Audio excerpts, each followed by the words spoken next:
Good morning, everybody. Hope the week is treating you extremely well. In today's video, we're going to be taking a look at the major 4 U.S. indexes, but we are also going to dive much deeper and take a look at a number of individual sector indexes as well.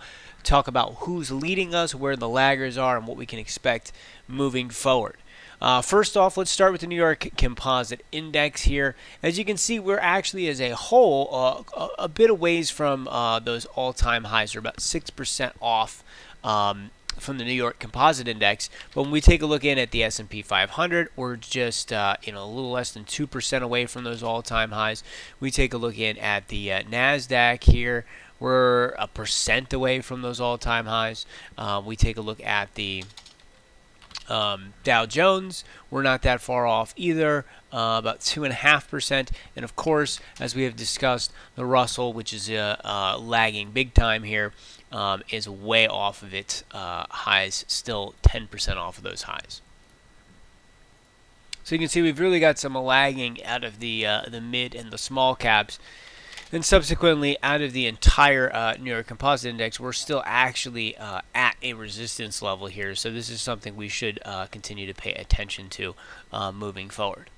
But today's video, what I really want to do is I want to take a look at a number of individual sector indexes under the surface, see where we've got our leaders and where we've got our laggers. So let's start here with our laggers. We are looking at the banking index, as you can see here, still way off of the resistance zone from last year. And if we look at this, we have a lot of ground to cover, almost 20% off of the highs from last year. And of course, that makes sense with the Fed not continuing to increase rates. That can play a little bit negative in on that space. Now, when you're talking about not raising rates, that's actually a positive usually for home builders and real estate, and the reason being is more people are willing to purchase mortgages when the interest rates are low. Their monthly costs subsequently on the interest payments are subsequently lower, and we have actually seen here over the last couple of weeks making a break from this downtrend which was in play from the beginning of last year under the housing index here, and a lot of that coming after Fed decides to ease policy moving forward here, and only sees one rate hike over the next 2 years versus 3 that was expected, and that subsequently has given a bit of a tailwind here to this space. So we're continuing to watch the housing sector. Next up, we'll take a look in at healthcare. So we come in here, we look at the healthcare sector. This is actually building a nice wedge right kind of at this resistance level, and not that far off of those all-time highs, about 5.5–6% here. This is an important level right here. We'll see if we can't make that run back up to those all-time high resistance level. You need a break really over that 860 level to see that. We come in and we look at biotechs as a whole. Very similar looking setup here out of that, out of the biotech index. Another little wedge building right at that resistance level. Again, we're continuing to watch this 3620 level for a potential break, and that would put those highs back in play, and that's also about 6% away. When we talk about another lagger, we'll talk about the oil services index here. And we look at this. Oil actually has been doing pretty well as of late, but we still have a long way to come off of the bottom for the oil services index. It is making a flat top, so we've run into the same resistance level over and over again. So there's a really important price action level right here, basically at that 100, and it has put in higher lows here over the last month or two. So if we continue to see oil prices acting well, this would be an area where we could get a potential decent-sized catch-up move, because as you can see, I mean, still way off of its highs, almost 50% move, and you said basically double to get back to those highs from a couple of years back. So we're really going to pay attention in on this space, because there certainly could be some good opportunities if we can break over that 100 mark right here. All right, next up, let's talk about the transport. All right, this is something we always pay very close attention to. We've mentioned it many times before. Goods that are shipped throughout the economy, can kind of be seen in the transportation index. When it does well, that means more goods typically are tending to be shipped. And when it's doing poorly, then that's a indication that maybe not as many goods are being shipped, and that subsequently could be a negative for the overall markets. It's right at a major resistance level, and what we have here on this is a pretty clear inverse head and shoulders. So this very easily could be a head and shoulders, inverse head and shoulders bottoming pattern. A break over this, we'll call it 800 level. Really would give us a opportunity to make a run back up to those highs, and actually this, from a measured move perspective, would actually give us a higher target than just that. So very, very important what goes on here at this level. And as you can kind of see, once again, we're at very important levels here across a lot of these different indexes. And that is something we're going to have to continue, obviously, to pay attention to. But I think this is very important what happens here over the next couple of weeks. Next up, let's take a look at the dollar. The dollar index is forming that resistance level right in there, basically at that 98 zone. It has put in a bunch of higher lows. So we have an ascending triangle pattern that is set up here on the dollar index.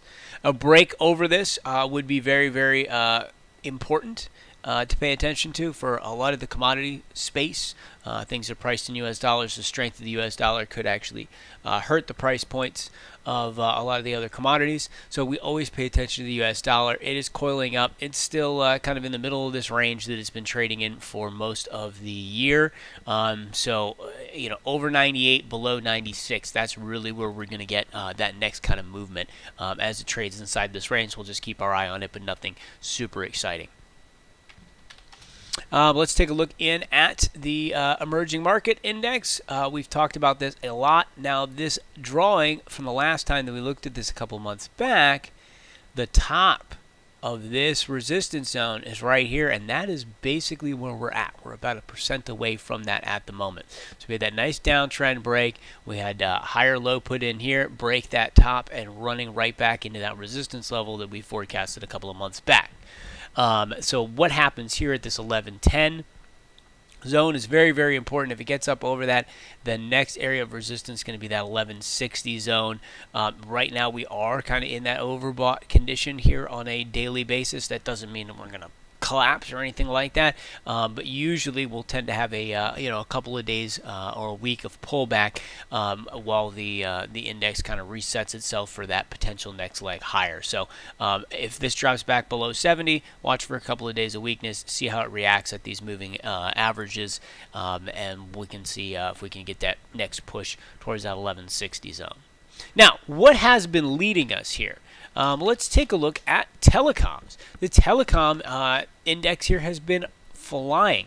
We've talked about this before, but a beautiful breakout, a back test, and then it's been nothing but up, continuing to make new highs. Very clear leadership behavior here out of the telecoms.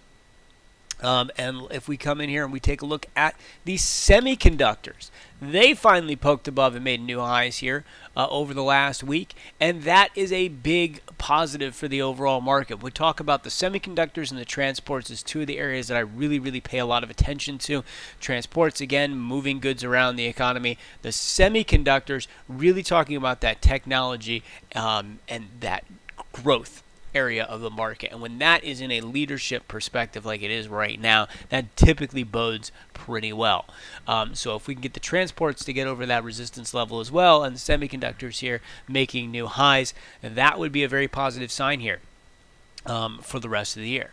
Now, the other leadership area of this market that we have talked about before that is a little bit concerning is the utilities, right? There's that safety play, and they're still hanging up here near those highs. They made their breakout about a month back. They've back tested it, and they continue to hold on up here.